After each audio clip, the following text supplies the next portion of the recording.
You've always been so unambitious, Scarlett. My dad said, his voice cutting through the chatter at the dinner table. Not everyone is cut out for the big leagues, and that's fine. But leave the real work to people like your brother. I set my fork down carefully, my hands trembling under the table. And yet somehow, except for you, Dad, my unambitious self is the only other person at this table with a track record of success. I said evenly, meeting his eyes.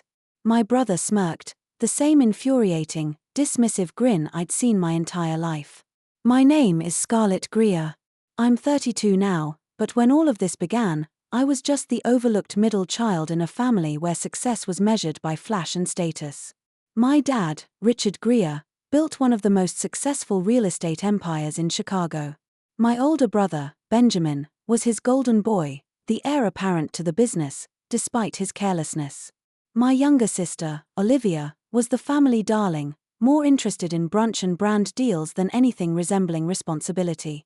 And then there was me, quiet, dependable, and according to my family, forgettable. The rest of the dinner passed in a blur of chatter. I wasn't part of it. Benjamin boasted about some new property deal he'd supposedly closed, though I'd overheard whispers at the last company event that it was riddled with issues. My dad beamed at him, asking pointed questions to keep the spotlight on his son. Olivia chimed in here and there, sprinkling in anecdotes about her latest social escapades. Meanwhile, I sat quietly, pushing food around my plate, wondering why I still subjected myself to these dinners. When I was younger, I used to try to keep up, to impress them. I graduated near the top of my class and took on every internship I could find, thinking if I worked hard enough, they'd finally see me. But no matter what I did, it was never enough. You're too quiet, my dad would say. You don't have the killer instinct for this business. It didn't matter that I outperformed my peers or that I had ideas to bring the company forward. They'd already made up their minds about me. The tipping point came a few years ago, not that my family noticed. I'd been sitting in one of the company's weekly strategy meetings, a formality where my dad and Benjamin made all the decisions while the rest of us watched. That day, I had a proposal, a detailed plan to turn a struggling property into a profitable residential complex. I'd spent weeks researching, running the numbers, and crafting a pitch I thought even my dad couldn't ignore. When it was finally my turn to speak, I barely got 2 sentences in before Benjamin interrupted. That location's a lost cause, he said dismissively. We've already sunk too much into it. Let's move on. I've actually found a way, I started, but my dad cut me off with a wave of his hand. If Benjamin says it's not worth it, then it's not worth it. Next item. I remember sitting there, my face burning, my carefully crafted plan forgotten as they moved on like I wasn't even in the room. That night, I made a decision. If they didn't want to listen to me in their company, I'd build my own. I didn't quit the family company outright. That would have drawn too much attention. Instead, I started small, working on my own projects quietly in the background. A rundown duplex on the outskirts of town became my first investment. It was all I could afford with the little I'd saved, but I saw the potential no one else did. I spent weekends painting walls, replacing fixtures, and learning the ins and outs of property management. When I sold it a year later, the profit was modest, but it was mine, and that was just the beginning. Over the next few years, I scouted undervalued properties across Chicago, partnering with Sophia Tran, a savvy real estate investor I'd met through a mutual friend. Sophia was everything I needed in a business partner: smart, experienced, and just as determined to prove people wrong. Together, we built something remarkable, one property at a time. By the time I was 30, my portfolio was thriving. What started as a side hustle had grown into a legitimate business with properties spanning residential complexes, boutique office spaces, and even a few prime retail locations. Sophia and I ran everything under a company name no one in my family would recognize, TR and Partners. I wasn't just building wealth, I was building a reputation. Quietly, steadily, I had become one of my father's fiercest competitors. The irony: my family had no idea. While they were busy managing their sprawling, mismanaged empire, I was buying up properties they'd written off as unprofitable and turning them into successes. Each deal felt like a private victory, a small step toward proving to myself that I was more than the shadow they'd cast me in. One evening, as I sat poring over financial reports, Sophia walked in holding 2 cups of coffee. "You've been at it all day," she said, placing 1 cup in front of me. "Take a break, Scarlett. Even machines need to recharge." I smiled, taking a sip. I can't help it. Every time I see how well the numbers are trending, I think about the next move. "There's this office building near the Loop I've been eyeing." Sophia raised an eyebrow as she settled into the chair across from me. "Let me guess, it's undervalued, ignored by every major player, but you've already figured out how to turn it into a gold mine." "Pretty much," I admitted with a grin. "It's exactly the kind of property my dad and Benjamin would laugh off, which makes it perfect." Sophia leaned forward, resting her elbows on the desk. "Speaking of them, don't you think it's only a matter of time before they figure out who's behind TR and Partners?" "Maybe," I said, shrugging, "but by the time they do, it won't matter. We're not just surviving, we're thriving." Besides, I hesitated, swirling the coffee in my cup. Part of me doesn't even care if they find out anymore. They've already dismissed me my whole life. I've learned to live without their approval. Sophia tilted her head, studying me. "You're not doing this for their approval, Scarlett. You're doing it for you. And if they ever do figure it out, well, let's just say I wouldn't mind being a fly on the wall when that happens." I chuckled, feeling the weight of her words settle over me. "You're right," I said. "I'm doing this for me, and whether they find out or not, it doesn't change the fact that we've built something incredible." Sophia raised her coffee cup in a mock toast. "To building something incredible." I clinked my cup against hers, a renewed sense of determination burning in my chest. To building something incredible. At every family gathering, my dad and Benjamin never missed an opportunity to remind me of my so-called uselessness. "Scarlett, when's the last time you even stepped foot in the office?" my dad would sneer, shaking his head as if my very presence was an insult. "You know, for someone with shares in the company, you sure do a great job of making yourself invisible." Benjamin, always eager to pile on, would chuckle and add, "Not that anyone notices, of course. It's not like the company's missing out on your valuable contributions." They thought they were clever, mocking me for stepping back, unaware of the real reason I distanced myself. I had stopped going to the office regularly the moment I started working with Sophia. At first, it was because I needed the time to focus on our projects.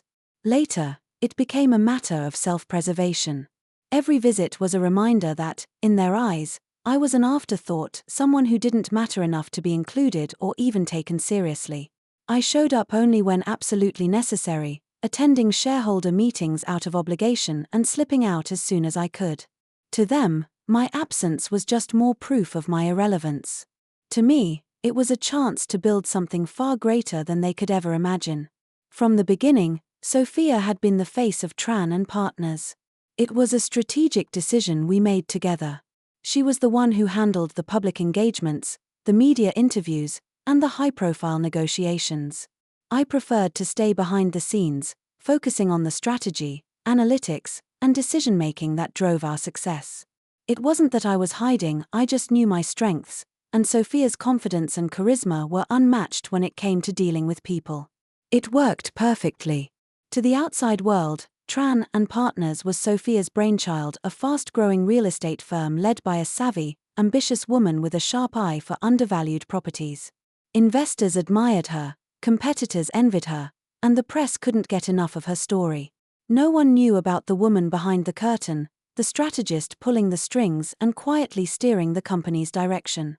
Only a handful of trusted partners were aware that I was the architect behind the scenes, designing every move with meticulous precision. This anonymity was by design. It gave me the freedom to operate without scrutiny, especially from my family. My name wasn't on the website, my photo wasn't in the annual reports, and no one in the industry connected me to Tran and Partners. Even if someone had looked into our operations, they wouldn't have found my fingerprints on anything. To everyone outside of our tight circle, Scarlett Greer was nothing more than a shareholder in her family's real estate empire, a name on paper with no active role in either company. And that's exactly how I wanted it. Not even my father or Benjamin suspected that Tran and Partners had anything to do with me. To them, it was just another small competitor nipping at the edges of the market. They'd never think to look closer, never imagine that the company slowly outpacing them in certain areas was led by someone they dismissed as irrelevant. The irony wasn't just satisfying, it was my greatest weapon. But I knew this balance couldn't last forever. The bigger we grew, the more attention we attracted, and one day, whether I was ready for it or not, my two worlds would collide. The industry gala was the kind of event my dad and Benjamin thrived on. It was all about networking, rubbing shoulders with the who's who of real estate, and reminding everyone why Greer Enterprises was considered a powerhouse. I wasn't planning on going, it wasn't really my scene, but Sophia insisted. "Come on, Scarlett," she said as she tossed an elegant black dress onto my couch. "You've earned a night to celebrate. Besides, it'll be fun to watch everyone squirm when they realize how far Tran and Partners has come." I reluctantly agreed, knowing my presence would likely go unnoticed. My dad and Benjamin were sure to be there, but they'd written me off so thoroughly that I'd be just another face in the crowd. I was fine with that, at least that's what I told myself. The ballroom was breathtaking, the kind of opulence that screamed old money. Chandeliers sparkled overhead.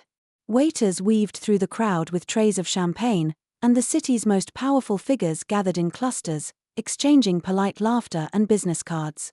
As soon as I spotted my dad and Benjamin, I knew the night was about to become an exercise in patience. Well, Benjamin said, smirking as I approached their table. "Look who decided to show up. You know, Scarlett, these events are usually for people who actually contribute to the industry." "Be nice," my dad muttered, though his tone wasn't much kinder. He barely glanced at me as he adjusted his tie. "Just try not to embarrass us." I swallowed the retort bubbling in my throat and found a seat at a table near the back, where Sophia and a few of our closest colleagues were waiting. My dad and brother couldn't see me from there. "How's it going over there?" Sophia whispered, nodding toward my family. "Exactly as expected," I replied. "Let's just get through tonight." As the evening progressed, award after award was handed out, and Greer Enterprises didn't take home a single one. My dad's expression grew darker with every passing announcement, and Benjamin's usual bravado dimmed. I could see the frustration building between them, but I stayed out of it, content to watch from the sidelines. Then it happened. The final award of the night. The host announced, "The award goes to the firm that has shown unparalleled innovation and excellence in the real estate sector. This year's winner is Tran and Partners." My heart skipped a beat as applause erupted around the room. Sophia rose from her seat, beaming as she made her way to the stage. My dad and Benjamin exchanged confused glances, clearly wondering how a smaller firm like Tran and Partners had managed to overshadow them. Sophia accepted the award gracefully, her poise and charisma commanding the room as she took the microphone. "Thank you," she began, her voice warm and steady. "This recognition means so much to Tran and Partners and to everyone who has contributed to our journey. When we started this company, we had a vision: to find value where others saw none, to innovate where others played it safe, and to build not just properties, but opportunities. And tonight, being here among so many talented people, this award feels like validation of that vision." Applause rippled through the crowd, polite and appreciative, but Sophia wasn't finished. She adjusted the microphone and took a small step forward, her expression softening into something more personal. "This moment isn't just about me or even our team as a whole," she continued, her voice taking on a deeper resonance. "It's about someone who has worked tirelessly behind the scenes. Someone whose brilliance and determination have been the driving force behind Tran and Partners. I'm standing here tonight because of her vision, her strategic mind, and her unwavering commitment to excellence." I froze in my seat, my stomach tightening. Sophia's eyes swept across the room before landing on me, a small knowing smile on her lips. "Many of you may not know her name, but that's because she prefers it that way. She's not one for the spotlight, but without her, Tran and Partners wouldn't be the company it is today. The brain behind every deal we've closed, every risk we've taken, and every success we've earned is my partner and closest confidant, Scarlett Greer." The room fell into stunned silence, and then the murmurs began. Heads turned in my direction, whispers growing louder as recognition spread like wildfire. My dad and Benjamin sat frozen at their table, their expressions a mix of confusion, disbelief, and something I couldn't quite place, humiliation, perhaps. My dad's jaw tightened, while Benjamin's smirk was wiped clean off his face. Sophia wasn't done. Scarlett's the kind of leader who doesn't need to shout to be heard, she continued. She lets her work speak for itself. She's the one who sees possibilities where others see failure, who takes risks others are too afraid to take and fights for what she believes in, no matter how many doubters she faces. Her brilliance has not only transformed this company but set a new standard for what real estate innovation looks like, and I think it's time the world knows it. Her words hit me like a wave, each one breaking down the walls I'd built to protect myself from the doubt and dismissal I'd endured for years. The murmurs in the room grew louder, but so did the applause. My colleagues at the Tran and Partners table were on their feet, clapping and cheering. Sophia turned toward me, her hand outstretched. Scarlett, come join me. This moment is yours as much as it is mine. For a moment, I couldn't move. My heart pounded in my chest, and my legs felt like they were made of lead. Then I saw Sophia's encouraging smile, the warmth in her eyes, and the applause of the room began to register. Slowly, I stood. My knees were shaky, but my resolve strengthened with every step I took toward the stage. As I climbed the stairs and stepped into the spotlight, I could feel every pair of eyes on me, my father's, my brother's, and the room full of industry leaders who had no idea I'd been shaping this industry from the shadows. I reached Sophia's side, and she handed me the award. Her hand rested on my shoulder as she leaned into the microphone one last time. This is Scarlett Greer, Sophia said, her voice filled with pride. And if you haven't heard of her yet, trust me, you will. Standing there on stage with the weight of the award in my hands and the applause thundering around me, I felt something I hadn't experienced in years, a sense of validation. Not from the crowd, but from myself. My eyes scanned the room briefly, landing on my father and Benjamin. Their stunned expressions were priceless, a mix of shock, disbelief, and a flicker of something that might have been respect. Sophia leaned toward me, her voice low and steady. Say something, she whispered, her hand giving my shoulder a reassuring squeeze. I stepped up to the microphone, my heart pounding. I wasn't one for speeches, but this wasn't about grandeur, it was about being seen. I took a deep breath and spoke. Thank you, I began, my voice clear despite the lump in my throat. This is unexpected but deeply meaningful. When Sophia and I started Tran and Partners, we knew we were taking a chance on properties others dismissed, on ideas others ignored, and on ourselves. Tonight is proof that those risks were worth it. The crowd clapped politely, but I wasn't done. To everyone who believed in us, thank you. And to those who didn't, I allowed myself a small smile. Thank you for underestimating us. It gave us the fuel to succeed. The laughter and applause that followed buoyed me, but my focus was elsewhere, on my father's expression, which had shifted from stunned to something unreadable, and Benjamin, whose jaw was clenched so tightly I thought he might crack a tooth. I stepped back from the microphone, Sophia beaming beside me as the applause finally died down. We exited the stage, and she turned to me. Now that, she said with a grin, was a moment worth savoring. As we returned to our table, I could feel the ripple of whispers following us, the weight of the room's attention still lingering. Sophia leaned over, her voice low but amused. I'd pay good money to know what's going through your dad's head right now. I glanced toward their table. My father sat stiffly, his hands clasped on the table in front of him, staring straight ahead. Benjamin looked like he was ready to explode, his face flushed as he whispered something heated to my dad. Olivia, ever the oblivious one, sipped. Her eyes darted between the two of them, as if trying to gauge whether the tension was worth interrupting her evening. They'll come around, Sophia said, as if reading my thoughts. Maybe not tonight. Maybe not ever, in the way you deserve, but they'll have no choice but to recognize what you've built. Maybe, I replied, though I wasn't sure I cared anymore. For once, their acknowledgement wasn't the goal, it was the byproduct of proving to myself that I could thrive without their approval. As the event wound down, I couldn't avoid them any longer. My dad approached our table, Benjamin trailing a few steps behind. Sophia, ever poised, stood as he arrived, extending her hand with a gracious smile. "Mr. Greer," she said warmly, "it's an honor to meet you." He shook her hand stiffly, his usual confidence absent. "Likewise," he replied, his voice strained. His eyes flicked to me, a mixture of pride and discomfort flickering in his expression. "Scarlett, we need to talk," Benjamin snorted, crossing his arms. "Talk? What's there to talk about? You've clearly been busy undermining the family business behind our backs." Sophia's smile didn't waver, but her tone hardened just enough to send a chill through the air. "Undermining? I'd say Scarlett's been doing what you should have been doing, innovating and succeeding. But I suppose we can leave that discussion for another time." Benjamin's face turned a deeper shade of red, but my dad held up a hand to silence him. "Enough," he said sharply. He turned back to me. "Scarlett, can we step outside for a moment? Just the two of us?" I followed my dad out onto the terrace, the cool night air a welcome relief from the intensity of the ballroom. The city lights stretched out before us, glittering against the dark sky. He stood silently for a moment, his hands resting on the railing, his shoulders unusually tense. Finally, he spoke. "I didn't know," he said quietly, his voice heavy with something I couldn't quite place, regret, maybe.